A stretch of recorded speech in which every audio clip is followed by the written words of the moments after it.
Harta ini hanya untuk orang yang terhebat, bukan untuk yang cepat putus asa. Tak ada siapa yang kebal. Yang berkuasa pun boleh tumbang. Kau serang aku dengan keraguan.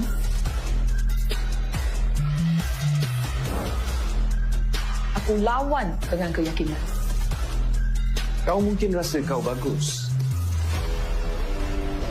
Tapi sejauh mana pun kau lari, aku kekal di hadapan.